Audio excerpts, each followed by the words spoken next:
আজ শনিবার ২৬ এপ্রিল ২০২৫, ১৩ বৈশাখ ১৪৩২ বঙ্গাব্দ, ২৭ শাওয়াল ১৪৪৬ হিজরি। জানিয়ে দেব আজকের দৈনিক বাংলাদেশ প্রতিদিন পত্রিকার শিরোনামগুলো। আবর্জনায় বিপর্যস্ত পরিবেশ, ভেঙে পড়েছে বর্জ্য ব্যবস্থাপনা, দুর্গন্ধে অতিষ্ঠ জীবন, হুমকিতে জনস্বাস্থ্য। সাক্ষাৎকারে মিয়া গোলাম পরোয়ার, ঘোষিত সময়ের মধ্যে নির্বাচন হতে হবে।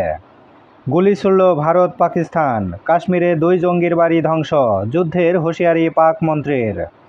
রুশ ইউক্রেনে বাজার হারাচ্ছে বাংলাদেশ, যুদ্ধের প্রভাব রপ্তানি খাতে।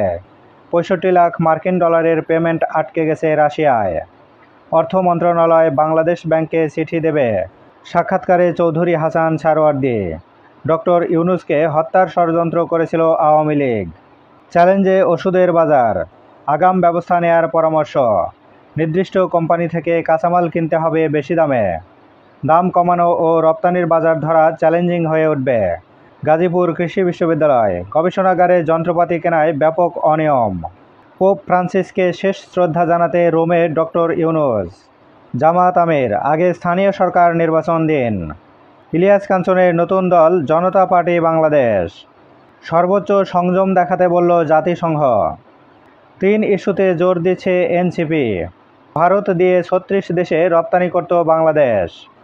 ভিওআইপি ব্যবসা, ১৫০০ সিম যন্ত্রপাতিসহ মূল হোতা গ্রেপ্তার। এবার শেষের পাতা। বিক্ষুব্ধ আলেম সমাজ, মুসলিম পরিচয়ের অস্তিত্বের ওপর আঘাত, হামিদুর রহমান। সরকারকে জনসমর্থনহীন করে দেবে, ইউনুস আহমেদ। পশ্চিমা উলঙ্গ সমাজ চাপিয়ে দেওয়ার চেষ্টা, বললেন মামুনুল হক। রাজস্ব ঘাটতি বাড়ছে, লক্ষ্যমাত্রা সংশোধন করেও পূরণ করা যাচ্ছে না। নারী নির্যাতনে বাড়ছে উদ্বেগ।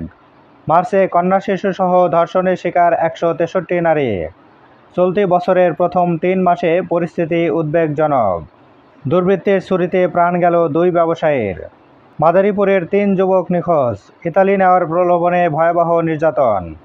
সবজির দামে অস্বস্তি, কমেছে মুরগির। শহীদি সমাবেশ, আওয়ামী লীগ নিষিদ্ধ ও বিচারের দাবি। পারভেজ হত্যা, প্রধান আসামি মেহরাজ ৫ দিনের রিমান্ডে। ভাত চাপায় মা ছেলে নিহত, হাসপাতালে বাবা মেয়ে। গলা কেটে ১.৫ বছরের কন্যাকে হত্যা, মা আটক। ২ গ্রুপের সংঘর্ষে রাতভর থেমে থেমে চলে গুলি।